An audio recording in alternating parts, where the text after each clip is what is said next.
warahmatullahi wabarakatuh. Waalaikumsalam warahmatullahi wabarakatuh. Salam sehat, salam sejahtera, salam bahagia semua calon guru penggerak Indonesia, Bapak Ibu guru hebat semua yang ada di Indonesia. Baik, jumpa kembali bersama kami calon guru penggerak angkatan 5 dari Kabupaten Mojokerto. Di sini saya bersama dengan teman saya yaitu Ibu Indah Wahyujati. Kita dari SMKN 1 Pungging, di mana saat ini saya sudah bersama Bapak Wakakurikulum SMKN 1 Pungging, yaitu Bapak Herianto, SPD MPD, di mana beliau menurut saya sosok figur seorang guru yang selama ini menginspirasi kami untuk terus belajar, bersemangat belajar. Begitu Bapak, saya terima kasih atas waktunya dan kesempatannya untuk hari ini bisa bertemu dan kita bisa berbagi pengalaman ya Pak Heri. Oke, baik Pak Heri, dalam kesempatan ini saya ingin menanyakan beberapa hal. Bagaimana Pak Heri dapat melakukan identifikasi terhadap kasus-kasus yang merupakan mengandung dilema etika atau bujukan moral yang ada di SMKN 1 Pungging. Terima kasih. Saya senang sekali pada kesempatan pagi hari ini kedatangan guru yang hebat ya, Bu Lila sama Bu Indah yang merupakan calon guru penggerak, dan ini menjadi andalan kami lembaga SMKN Pungging yang tentunya nanti pemikirannya kami harapkan bisa dijadikan sebagai saran untuk mengembangkan SMKN Pungging ya, gitu. Jadi kalau berkaitan dengan dilema etika ya, serta bujukan moral. Jadi memang banyak sekali kasus-kasus di sekolah kita yang mengandung unsur dilema etika. Tetapi secara prinsip biasanya kita dalam melakukan identifikasi itu ada beberapa, minimal ada 3 kalau menurut saya yang sudah saya rasakan. Yang pertama, kita harus bisa mengidentifikasi akar masalahnya. Jadi akar masalahnya. Jadi kita harus memastikan dan mengidentifikasi akar masalahnya. Nah, ini termasuk kasus yang berkaitan dengan dilema etika atau tidak. Kadang kan itu seakan-akan dilema etika, tapi sebenarnya bukan. Nah, gitu. Kemudian yang kedua, memastikan. Jadi yang pertama diidentifikasi akar masalahnya. Kemudian yang kedua, memastikan bahwa masalah atau akar masalah tersebut adalah benar-benar masalah yang berkaitan dengan moral. Jangan-jangan itu hanya sekedar masalah yang berkaitan dengan norma sosial, karena setiap norma sosial kemudian aturan yang berlaku di masing-masing daerah itu kan tentunya tidak sama. Artinya itu benar-benar berkaitan dengan moral atau tidak, atau hanya sekedar mungkin masalah sopan santun atau unggah-ungguh. Kadang kan antara moral dengan sopan santun atau unggah-ungguh itu kadang hampir sama. Padahal kan ada pembatas yang jelas itu. Nah, setelah kita pastikan itu memang benar-benar masalah yang berkaitan dengan moral, maka kita harus mengidentifikasi secara proporsional. Proporsional itu, kalau saya merasakan itu ya, tidak berlebihan lah. Tidak berlebihan artinya apa? Ya sewajarnya, tetapi juga tidak boleh melakukan pembiaran. Jadi kita harus mengidentifikasi kasus itu secara tepat dan jangan sampai terjebak pada masalah-masalah yang kecil. Nanti malah akar masalahnya nggak ketemu gitu loh. Jadi seperti itu kalau menurut saya. Jadi akar masalahnya apa, kemudian dipastikan itu termasuk berkaitan dengan aspek moral atau tidak, atau hanya sekedar itu norma sosial. Baru yang terakhir kita harus proporsional. Jadi nggak boleh berlebihan. Sehingga nanti akar masalahnya itu benar-benar kena. Oh, jadi berarti menurut Pak Heri itu ketika kita mengambil keputusan yang dihadapkan pada dilema etika itu, yang pertama kita harus identifikasi terlebih dahulu, kemudian kita memastikan itu permasalahannya itu sebenarnya seperti apa, ya. Baru kita itu mengambil kebijakan secara proporsional dan objektif seperti itu tentunya. Ya. Kemudian Pak Her, berbicara tentang ketiga hal tadi, ketika Pak Her itu menjalankan pengambilan keputusan yang dimana itu mengandung dua pilihan yang dua-duanya itu sama benarnya.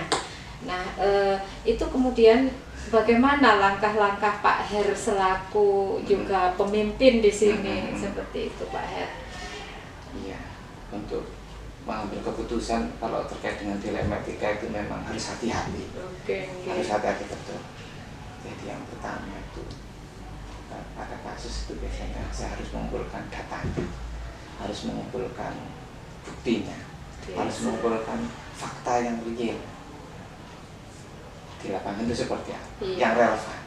Nah, tentunya data atau fakta itu harus detail, jangan sampai tidak detail. Artinya apa? Dengan data yang detail itu bisa memberikan informasi secara menyeluruh, ya, bisa memberikan informasi secara akurat, bisa memberikan informasi secara komprehensif. Jangan sampai parsial atau sepotong-sepotong. Jadi kalau sepotong-sepotong nanti itu datanya itu tidak valid. Kalau tidak valid, nanti pada saat kita mengambil keputusan, tentunya itu keputusan yang kita ambil itu tidak tepat, tidak sesuai, dan tentunya tidak bisa dipertanggungjawabkan. Jadi seperti itu. Jadi benar-benar kita harus mengumpulkan data yang lengkap, yang valid, yang detail, yang real, dan harus ada data-data pembanding. Dan kita menggunakan pola itu triangulasi. Triangulasi itu dari 3 unsur ini harus kita pastikan ini benar, ini sesuai. Itu benar, berarti ada sesuai yang tidak sinkron yang harus dicari kebenarannya. Iya. Berarti Pak Heri mengambil langkah-langkah sebelum mengambil keputusan itu ada menganalisis dulu. Nah, sebelum menganalisis itu menyiapkan dulu bukti-bukti fakta yang lengkap, yang komprehensif, tidak sepotong-potong seperti itu. Kemudian Pak Her, langkah-langkahnya dalam mengambil keputusan tadi itu seperti bagaimana Pak Her? Langkah-langkah seperti misalnya Pak Her pertama harus mengumpulkan data atau apa, kemudian nanti ada konferensi kasus, atau kemudian nanti Pak Her melaporkannya terlebih dahulu, atau seperti apa Pak Her? Setiap kasus itu memang cara penyelesaiannya itu menurut saya itu berbeda-beda, tergantung dari konteks atau masalah yang akan diselesaikan. Tetapi secara prinsip itu ada beberapa hal yang menjadi prosedur lah, langkah-langkah di dalam mengambil keputusan apalagi terkait dengan dilema etika. Biasanya kita itu pertama itu apa sih sebenarnya masalah kan gitu loh. Nah, jadi apa sih sebenarnya masalahnya itu? Kembali lagi ke identifikasi tadi. Jadi apa sih sebenarnya masalah? Jangan-jangan itu bukan masalah. Nah, gitu. Apa sih sebenarnya masalah? Setelah kita mengetahui apa sih sebenarnya masalahnya, baru kita melakukan analisis.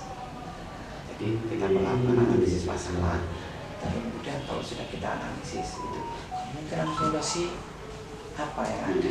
Artinya kemungkinan kemungkinan solusi apa yang ada. Setelah kemungkinan saja nanti jalan penyelesaiannya seperti apa. Jalan penyelesaiannya, kemudian yang jelas jalan penyelesaian kan ada beberapa alternatif. Alternatif yang ada itu yang paling tepat. Yang tepat itu seperti apa? Jadi alternatif. Kemudian kemungkinan solusi. Dari alternatif kan ada kemungkinan solusi ya. Nah, dari kemungkinan solusi. Kemudian baru apa solusi yang terbaik? Apa solusi yang terbaik? Penentuan solusinya itu seperti apa? Dan kalau sudah kita menentukan solusi yang terbaik, yang jelas itu bagaimana cara menerapkan solusinya, aksinya ya Pak ya. Jangan sampai ini solusinya seperti ini, tapi tidak dijalankan. Dan kalau sudah dijalankan, itu yang paling penting adalah kontrol. Artinya kontrol itu penting. Kalau tidak dikontrol, walaupun solusinya baik, tapi kalau tidak ada kontrol, ya sama saja. Siap. Ya, jadi secara umum seperti itu, tetapi tetap setiap kasus dilema etika itu memang penyelesaiannya beda-beda dan juga pendekatannya beda-beda, tetapi secara umum seperti itu. Baik Pak Heri, jadi saya dengan Bu Indah mendapatkan banyak ilmu ya dari Pak Her selaku kurikulum, di mana banyak hal yang harus segera bisa diselesaikan. Nah, tadi yang bisa saya garis bawahi adalah tergantung dengan kondisinya ya Pak, harus yang seperti apa dulu yang harus kita lakukan seperti itu, dan menggunakan prosedur, langkah-langkah yang harus mana dulu yang kita lakukan untuk mendapatkan sebuah solusi itu begitu. Lalu Pak Her, kira-kira hal yang selama ini dianggap efektif dalam pengambilan keputusan yang mengandung dilema etika seperti apa Pak Her? Jadi ada beberapa hal yang menurut saya efektif dalam pengambilan keputusan terkait dengan kasus dilema etika. Yang pertama, keputusan itu harus diambil berdasarkan peraturan yang menjadi kesepakatan bersama. Yang tentunya peraturan ini menjadi sesuatu yang memiliki kebenaran yang universal. Itu menjadi pedoman, menjadi guidance, menjadi panduan bagi seorang pemimpin di dalam mengambil keputusan. Terus yang tidak kalah pentingnya bahwa peraturan, saya katakan peraturan itu bukan sesuatu hal yang kaku, bukan sesuatu yang harga mati. Tetapi peraturan itu yang penting adalah memiliki ruh. Peraturan itu harus bisa untuk mendidik siswa atau mendidik anak-anak kita akan memiliki moral yang baik, akhlak yang baik, kepribadian yang baik, kemudian memiliki karakter yang baik, dan tentunya memiliki kedisiplinan, dan kedisiplinan didasari atas kesadaran, bukan keterpaksaan. Gitu. Terus juga ada yang efektif juga biasanya itu melakukan pendekatan secara personal dan juga pendekatan secara psikologis, ini efektif untuk menangani masalah dilema etika. Baik Pak Her, berarti Pak Her sudah mengacu pada kebenaran yang universal ya Pak Her. Lalu tantangannya apa Bapak dalam mengambil keputusan yang mengandung dilema etika ini? Tantangannya itu banyak tantangannya. Kita kan dihadapkan pada sesuatu hal yang harus memilih, ya. Memilih dalam artian ini benar atau salah. Kemudian ada juga pertimbangan kita kadang kita mengambil keputusan benar, tetapi juga bertentangan. Jadi kadang juga ada baper-bapernya sedikit itu loh. Itu biasanya baper-baper sedikit itu kadang itu, tetapi ada pendekatan menurut saya itu yang bisa dijadikan pedoman pada saat kita mengambil atau menyelesaikan masalah dilema etika itu. Kita harus menggunakan pendekatan ilmiah, kemudian juga pendekatan alamiah. Jadi pendekatan ilmiah itu harus rasional, harus logis, harus masuk akal. Dan yang kedua empiris itu penting. Empiris itu maksudnya kan bisa diindra, itu bisa dibuktikan, bisa diamati, bisa dikomunikasikan, bisa didengarkan dan bisa dirasakan. Itu namanya empiris, dan kita harus menyelesaikan itu secara sistematis. Langkah itu memudahkan.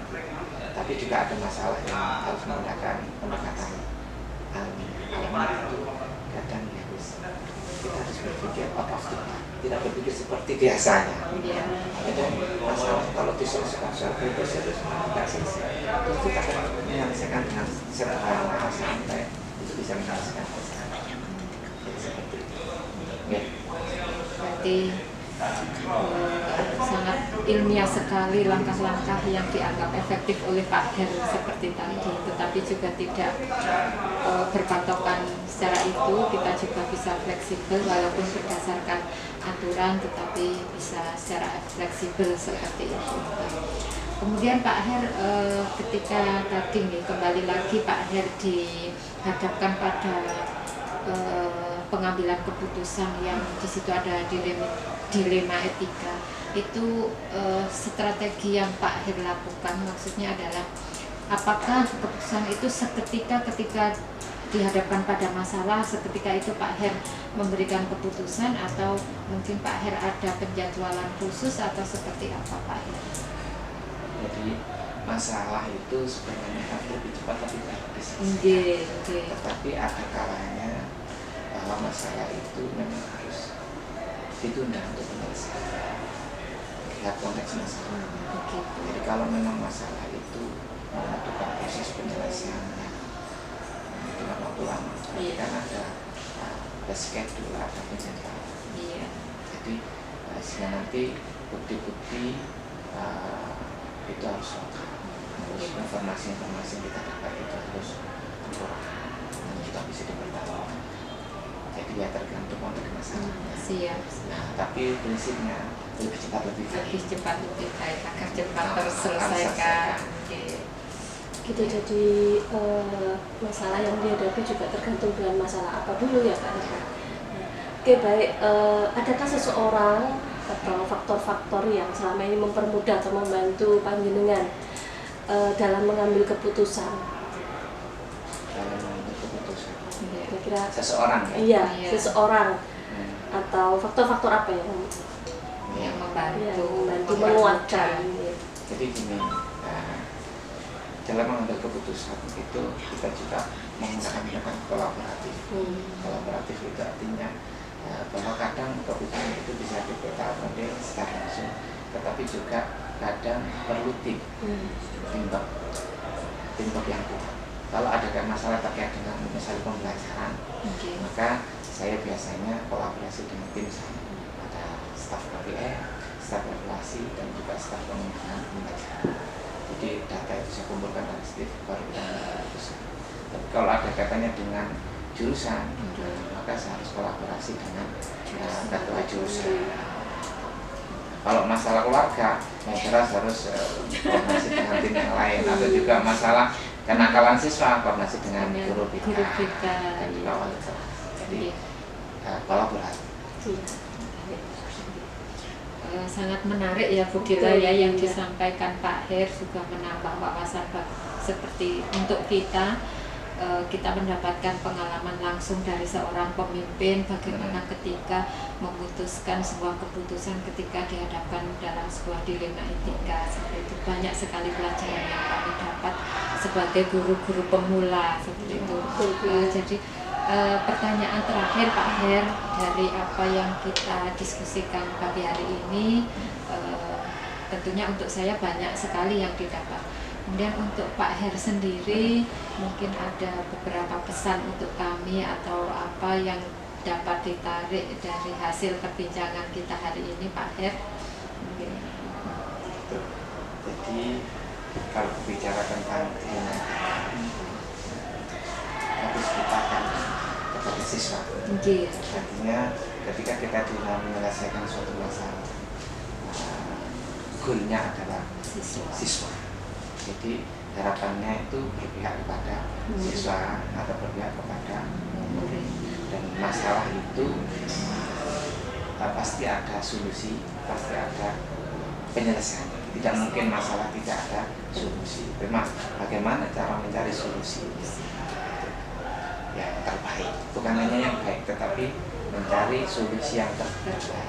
Dan pesan kepada Bu Indah sama juga Bu Dila, tetap semangat dalam mengikuti guru pemula ini. Mudah-mudahan diberi kemudahan, kelancaran, kesuksesan, lulus, dan nanti tentunya ilmunya bermanfaat dalam pengembangan SMK Satu Bumi. Itu pesan saya, dan terima kasih atas kehadiran di ruang kepala sekolah. Mohon maaf tidak bisa memberikan sesuatu yang lebih, hanya bisa memberikan sedikit sharing pengalaman yang pernah saya rasakan ketika menjadi bagian tim manajemen di SMK Satu Bumi. Itu aja. Sama-sama Pak Her, terima kasih sekali support dan dukungannya Pak Her, dan tentunya juga tim yang lainnya seperti itu. Baik Pak Her, dari kami terima kasih atas banyak ilmu yang kami dapatkan hari ini, banyak hal menarik yang bisa kami garis bawahi ya Bu Indah. Untuk kedepannya kita mungkin butuh juga sebuah keputusan bagaimana langkah-langkah yang harus diambil. Itu dari kami, terima kasih waktunya atas kesempatannya. Saya akhiri kegiatan kali ini bersama Bapak Wakil Kepala Sekolah Bapak Kurikulum Bapak Herianto SDBMN. Terima kasih. Assalamualaikum warahmatullahi wabarakatuh. Waalaikumsalam warahmatullahi wabarakatuh.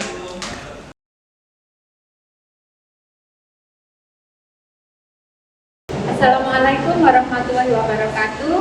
Bapak Ibu guru hebat di seluruh Indonesia, bertemu kembali dengan saya Indah Wahyudati, calon guru penggerak angkatan 5 Kabupaten Mojokerto.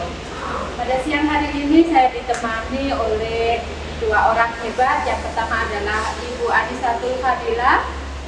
Beliau adalah calon guru penggerak angkatan 5, satu angkatan dengan saya, dan yang satu yang sangat menawan sekali.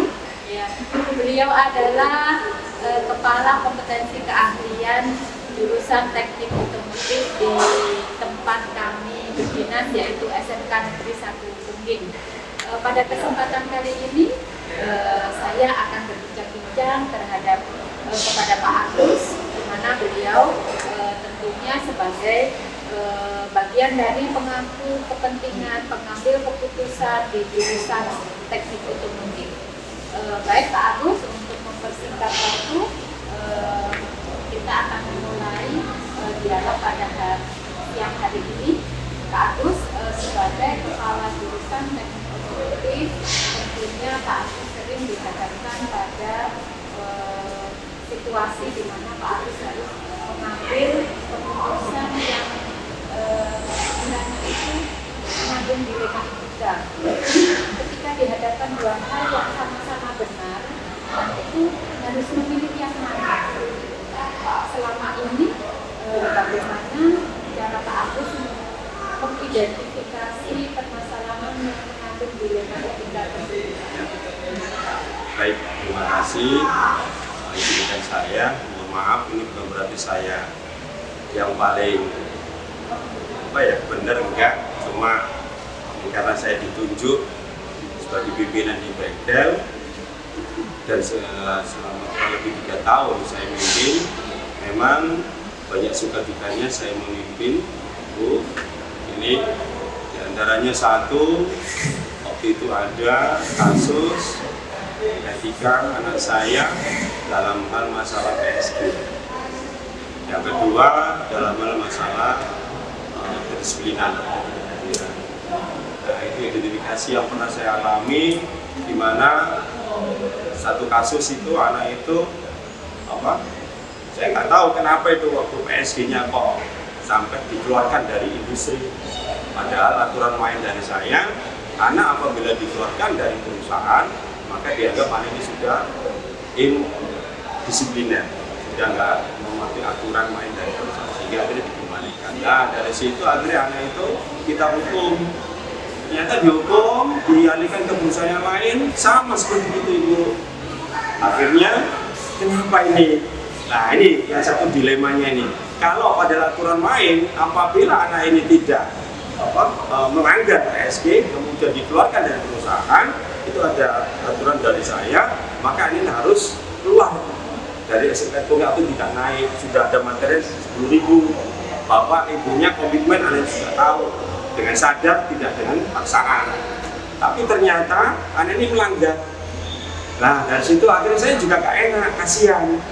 Namanya pendidikan itu ya memang aturan aturan sesuai SOP, tapi ya juga harus kita memperhatikan sisi yang lain. Ini kenapa anak ini kok melanggar?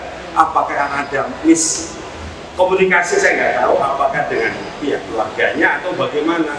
Nah, dari situ akhirnya saya ambil sikap, karena saya selaku pimpinan, berarti saya di sini adalah kepala sekolah kecil, kepala sekolah di jurusan TKR. Nah, sebelum kepala sekolah besar di sekolah Pak Buharto selaku pimpinan saya. Nah, itu akhirnya saya tanya ke orang tuanya, saya panggil melalui siapa? Itu tadi ada tim saya siapa itu? Wali kelas dan siapa? BK. Nah, dari situ kerjasama. Ayo silakan ditelusuri kenapa anak ini kok melanggar terus, apa ada masalah seperti itu. Sehingga kita itu ngambil kesimpulannya tidak langsung anak ini harus keluar, tidak.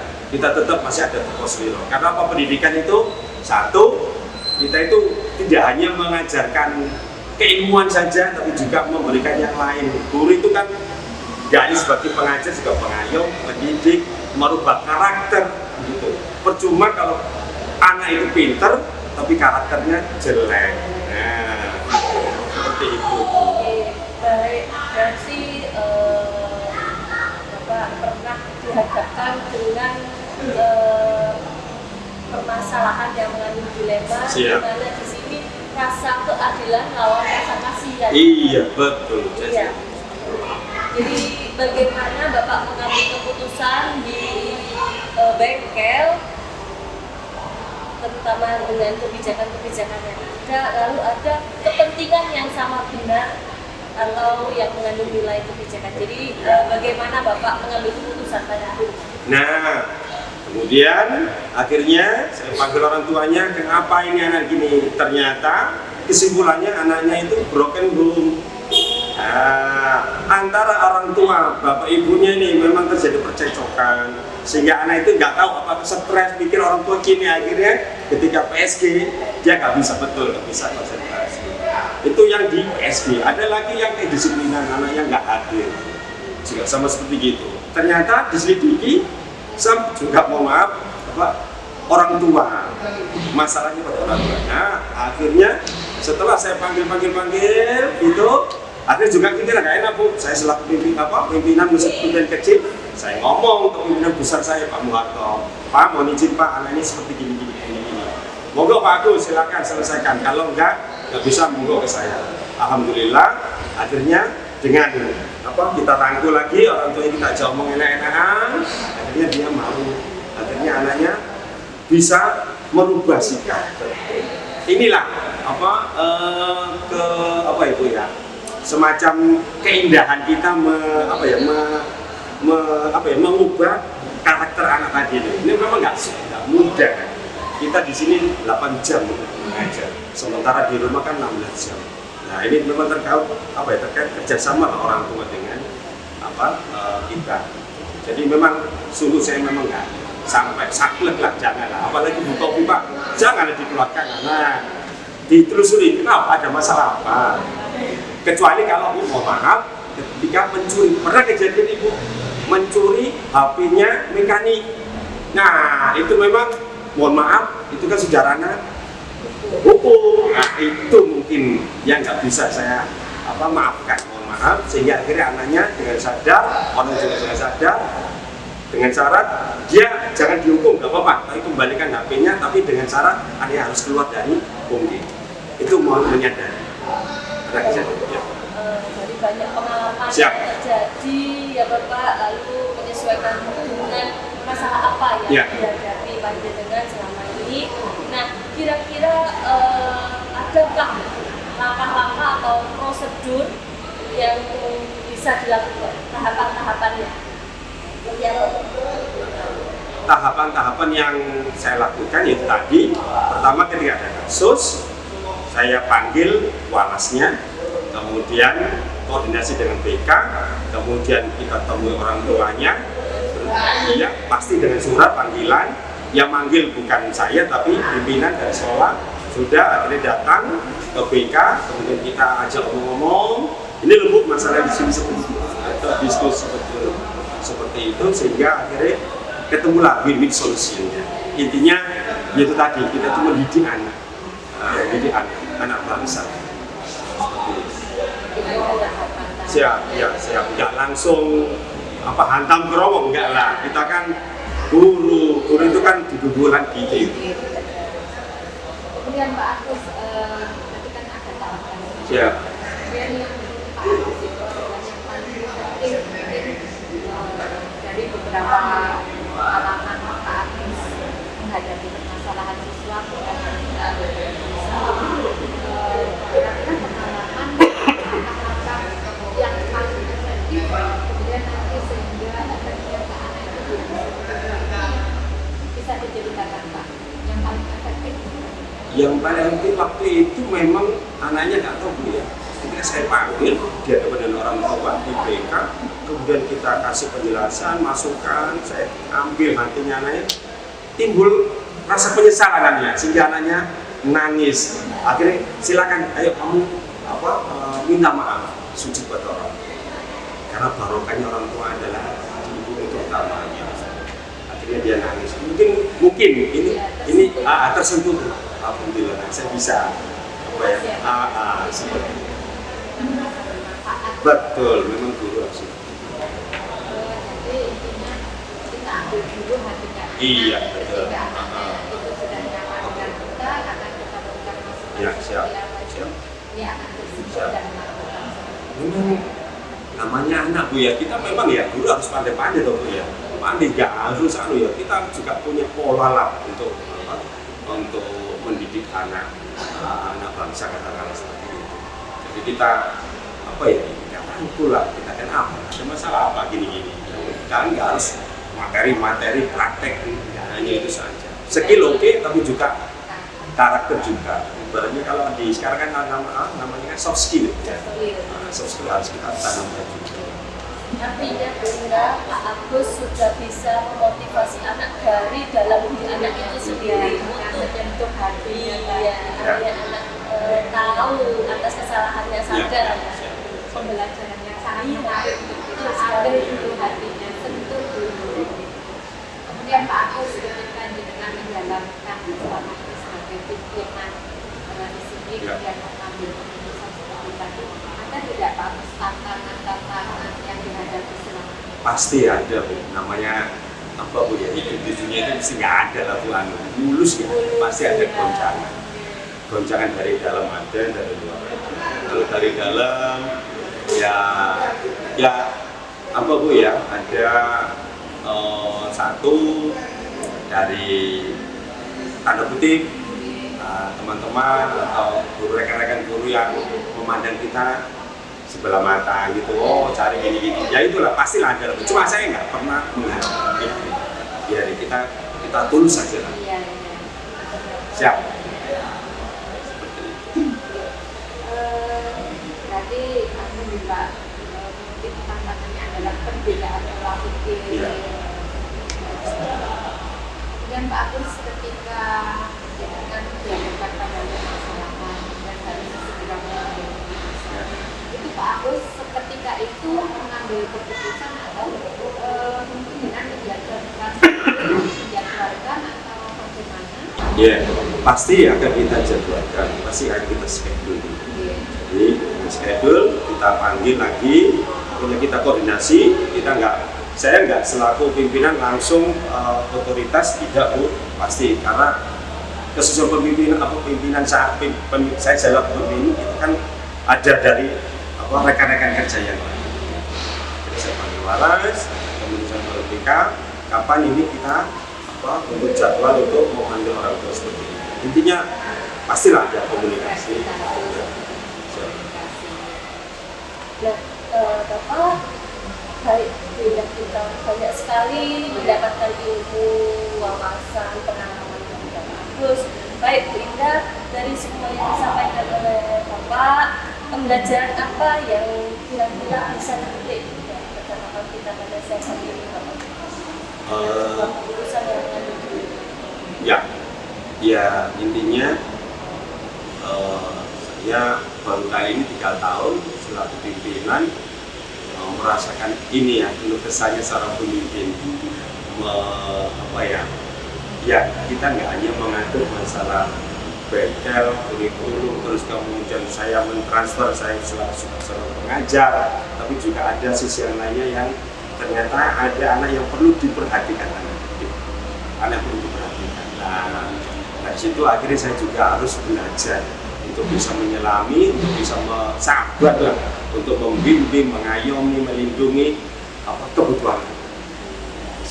Jadi Pak Agus juga berpihak kepada murid. Pastilah. Pasti. Nilai-nilai kebenaran universal dan pastinya tidak ada yang diribut kan. Tapi mohon izin, tanda kutip tanda yang tidak bisa ditolerir adalah ketika melanggar aturan yang aturan seperti curi, mohon maaf. Nah, seperti itu mohon maaf, memang nggak bisa. Ya hukum ya. Melanggar tidak. Betul. Tapi kalau untuk yang lain kita bisa lah.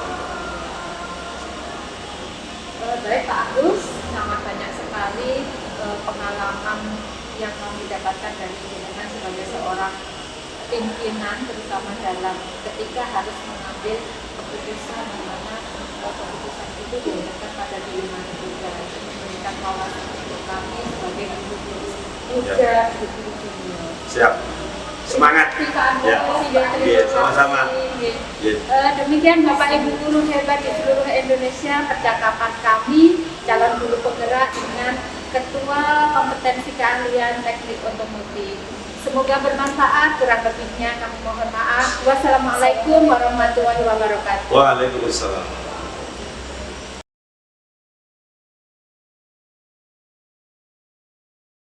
Assalamualaikum warahmatullahi wabarakatuh.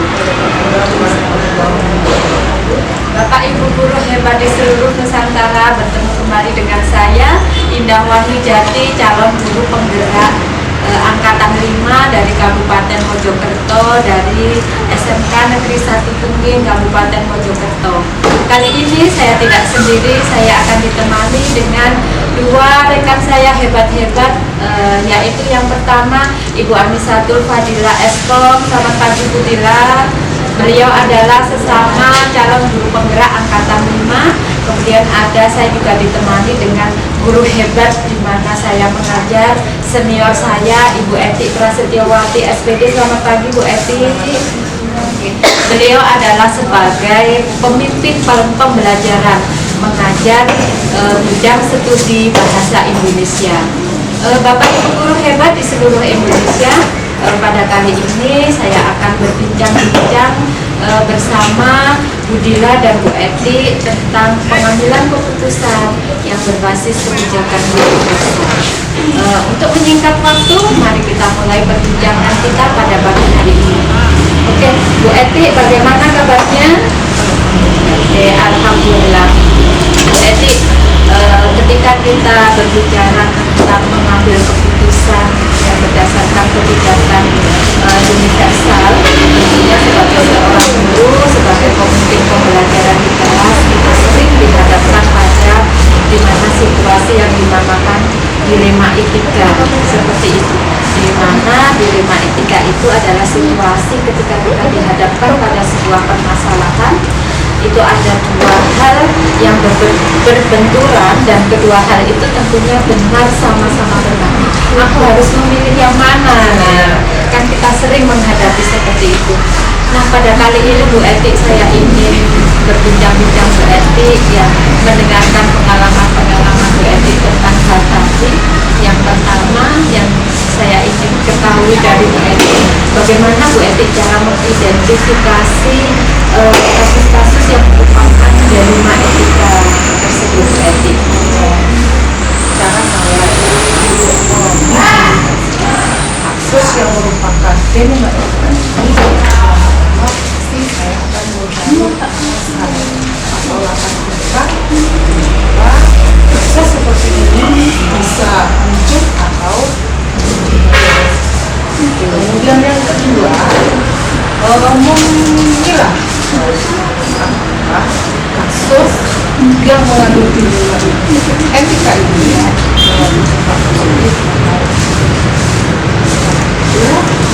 kalau kasus seperti ini, jadi saya hanya tinggal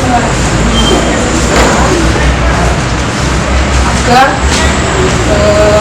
tidak mengulang atau tidak jadi positif yang tidak memberikan tapi hari ini siswa maka saya mengumpulkan motivasi agar siswa ini bisa mengubah sikapnya dengan pola pikir yang positif sehingga tidak merusak. Menarik sekali ya Bu Eti. Dan Bu Eti sepertinya juga kalau permasalahannya benar sama benar, artinya juga ada dilema juga ya Bu Eti ya. Kebingungan Iya. Baik Bu Eti, selama ini Bu Eti bagaimana Ibu menjalankan pengambilan keputusan di kelas ya Bu ya, terutama untuk kasus-kasus di mana ada dua kepentingan yang ternyata ini sama-sama benar atau ini sama-sama mengandung nilai kebijakan. Bagaimana, Bu? Kalau ada kasus yang sama-sama mengandung kebijakan, mungkin agak sulit atau menyulitkan bagi saya untuk mengambil keputusan itu, karena ini sama-sama benarnya. Iya. Biasanya cara saya untuk mengambil keputusan agar keputusan ini lebih bijaksana, karena yang pertama saya mengidentifikasi masalah dulu. Kemudian yang kedua, mencari atau menggali informasi untuk menghadapi atau menangani permasalahan tersebut. Baik informasi atau pihak yang sudah berpengalaman dalam kasus yang terkait. Lalu yang kedua, dengan menggunakan pengetahuan dan keahlian saya untuk memutuskan atau menangani kasus ini, maka saya akan memberikan masukan motivasi kepada siswa agar kasus yang mengandung dilema etika ini tidak terulang.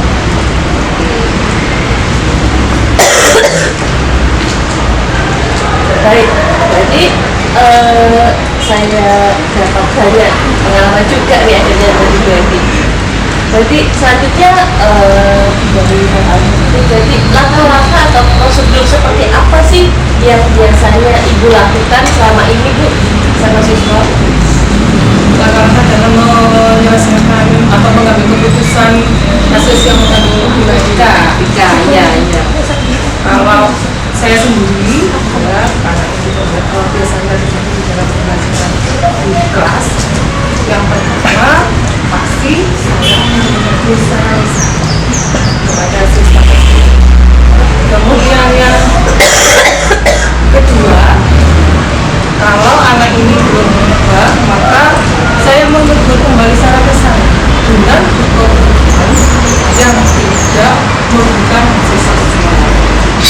Yang ketiga, kalau anak ini dengan berkomitmen tidak mengikuti, itu saya memberikan dukungan dimana dukungan ini berupa pembelajaran yang bisa mengubah sikap yang telah dari anak ini untuk mengubah sikapnya dengan baik. Itu yang terakhir, kalau dengan kata 1, 2, 3 masih tetap memang betul-betul diarahkan ke orang yang lebih profesional dalam menangani kasus. Kemana Bu Eti itu? Biasanya ke duka. Oke. Biasanya ke duka. Iya.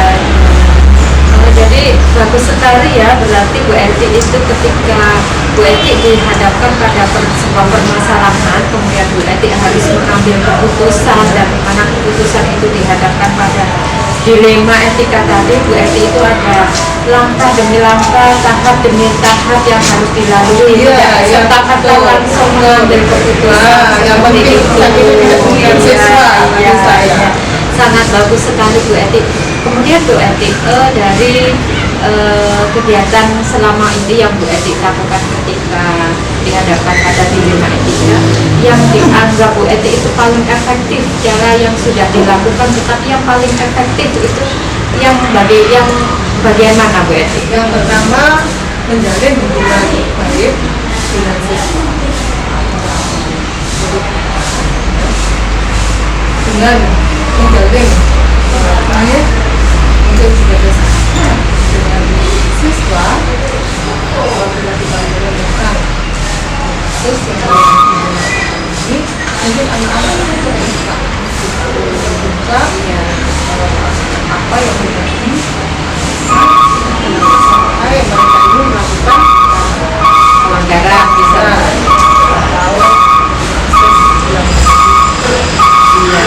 kemudian yang kedua, kemudian mengajukan diskusi dengan siswa dan ini bisa meminta argumentasi baik atau tidak menuntut pihak siswa sehingga siswa ini bisa mengubah dirinya sendiri dengan kemudian yang ketiga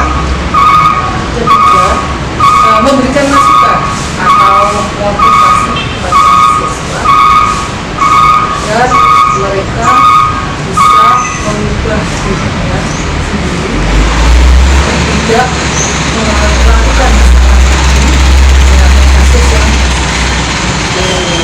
poin yang paling yang Bu Eti itu efektif ya ketika biar nanti keputusan yang diambil itu tidak merugikan siswa. Bu Eti itu bisa dijalankan ya, dengan baik, mengambil hatinya siswa dulu, kemudian diajak diskusi, kemudian masukan, ya, baru Bu Eti bisa mengambil keputusan seperti itu. Oke, ada pertanyaan lagi Bu Dila? Baik, saya sampai dapat Bu Anja, saya sudah bisa berinspirasi dari apa yang disampaikan Bu Eti, mendapatkan ilmu juga, ilmu baru buat saya. Bu Eti, apakah Ibu memiliki sebuah jadwal khusus di mana dalam menyelesaikan masalah itu apakah harus diselesaikan misal di kelas itu juga, saat itu juga, ataukah memiliki waktu tersendiri untuk menyelesaikan dengan anak berdua yang terlibat itu, ataukah Bu Eti menyelesaikannya dalam bentuk atau prosedur yang seperti apa biasanya untuk dilakukan? Untuk mengambil keputusan kasus yang melakukan ini biasanya saya melihat apakah kasus ini atau enggak. Kalau kasus ini masih berkemungkinan, biasanya saya tanpa menyusun jadwal dulu langsung saja masalah ini saya selesaikan di kelas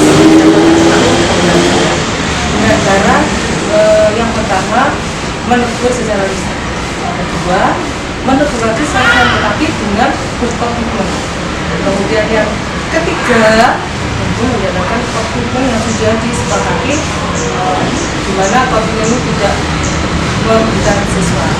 Yang keempat, dulu saya memberikan kepada siswa bukan tidak berupa fisik tapi pembelajaran yang menanamkan pengalaman untuk berubah agar tidak mengulangi atau menciptakan kasus yang mengandung DNA.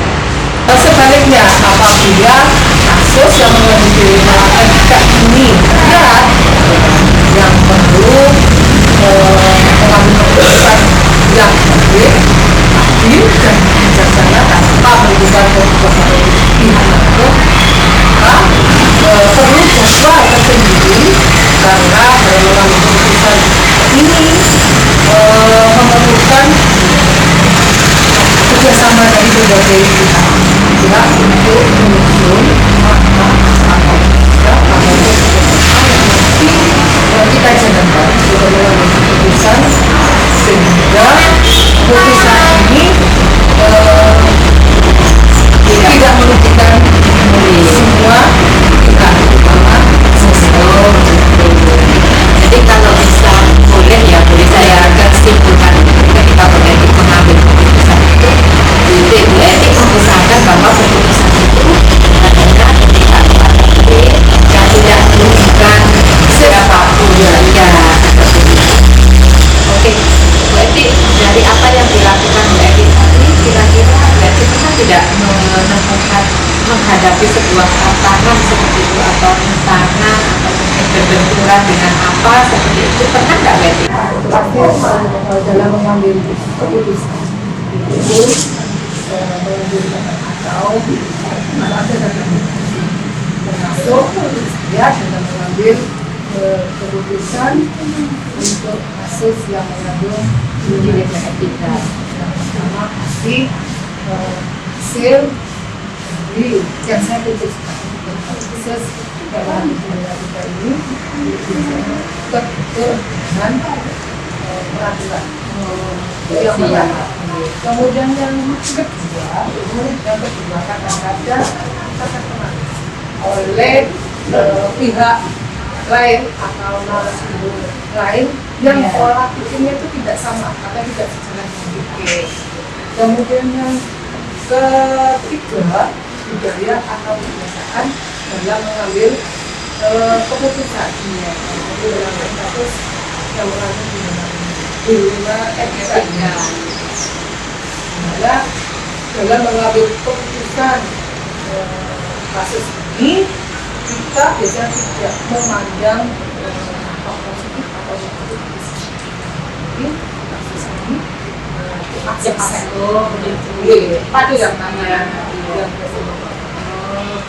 berarti kalau tantangannya Bu Edi hadapi kalau saya analisa dengan 4 paradigma di 5 etika itu, berarti Bu Edi itu menempati di itu rasa keadilan dan kasihan.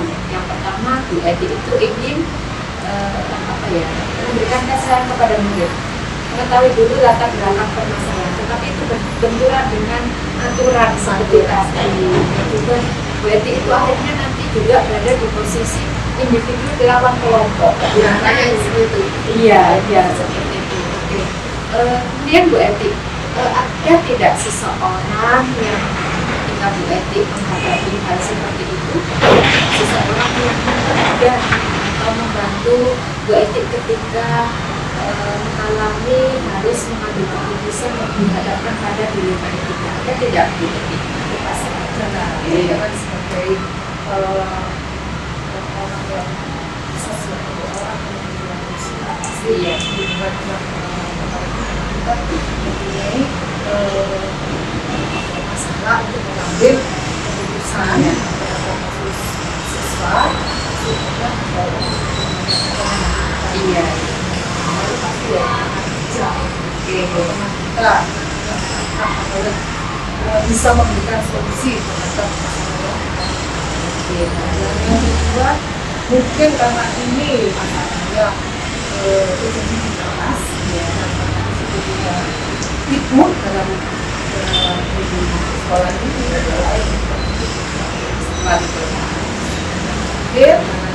sekolah di sekolah juga dalam pegangan kasus ya. Oh gitu. Jadi Bu Edi juga memikirkan ya seperti itu. Maksudnya tidak diatasi sendiri, kadang-kadang Bu Edi memerlukan meminta informasi dari pihak-pihak yang sangat dekat dengan murid tadi. Kita juga akan keputusan ini bisa dilakukan Boleh. beberapa pihak. Oke, siap-siap. Baik, Bu Edi, menarik sekali Bu Edi dari kasus yang pernah di pengalaman dari Bu Edi mengambil dilema etika tersebut. Lalu Bu Edi di akhir kegiatan kita wawancara pada pagi hari ini, saya ingin tahu pembelajaran apa yang kiranya dapat Ibu petik dari pengalaman Ibu dalam mengambil keputusan dilema etika. Manfaat atau pembelajaran yang bisa kita ambil dari pengambilan kasus yang mengandung yang pertama bahwa pengambilan keputusan yang mengandung terus hak ada siswa atau kita harus menggunakan siswa. Kemudian yang kedua, keputusan ini harus mengacu pada kebenaran universal. Maksudnya keputusan ini tidak memberikan atau memihak salah satu pihak. Kemudian yang ketiga, keputusan ini harus bisa dipertanggungjawabkan. Misalnya yang manfaat atau pembelajaran yang kita ambil dari pengambilan keputusan sosial. Terima kasih Bu Edi atas pengalamannya, sharing dengan Sama-sama, kami. Dimana yang bisa saya garis bawahi di sini adalah sebagai guru penting sekali untuk kita menjalin komunikasi yang baik dengan siswa kita. Kita bisa menjadi sahabat, dimana dengan komunikasi itu siswa dengan kita sebagai seorang guru bisa banyak melakukan keterbukaan. Nah, lalu dari apa yang Kak Ibu Eti sampaikan juga, hal yang penting adalah bisa melakukan komitmen kesepakatan bersama siswa, di mana akhirnya terkesan tidak merugikan siswa. Kalau siswa merasa nyaman pada akhirnya dalam kegiatan pembelajaran di kelas ya Bu Eti. Dan kita sebagai guru adalah tetap mengacu kepada nilai-nilai kebenaran universal serta bisa mempertanggungjawabkan dengan baik. Gitu ya Bu Eti. Mungkin ada tambahan dari Bu Indah, silakan Bu Indah. Oke, dari percakapan pagi hari ini ya, kita menyimak pengalaman Bu Eti ketika dihadapkan pada gimana Bu Eti itu ketika harus mengambil keputusan yang dihadapkan pada dilema etika, ternyata itu garis besarnya yaitu Bu Eti itu benar-benar berusaha keputusan yang diambil itu berpihak kepada murid dan juga tidak merugikan siapapun seperti itu. Sangat menarik sekali dan sangat luar biasa ya. Baik Bu Eti ya, sekiranya cukup sekian perbincangan kita pagi hari ini. Terima kasih banyak atas Bu Eti pengalaman yang diberikan kepada kita ya. Akhirnya oke, Bapak Ibu guru hebat di seluruh Indonesia, demikian perbincangan pagi hari ini. Saya dan Bu Dila bersama pemimpin pembelajaran yaitu Bu Eti. Semoga bermanfaat, kurang lebihnya mohon maaf. Akhirnya wassalamualaikum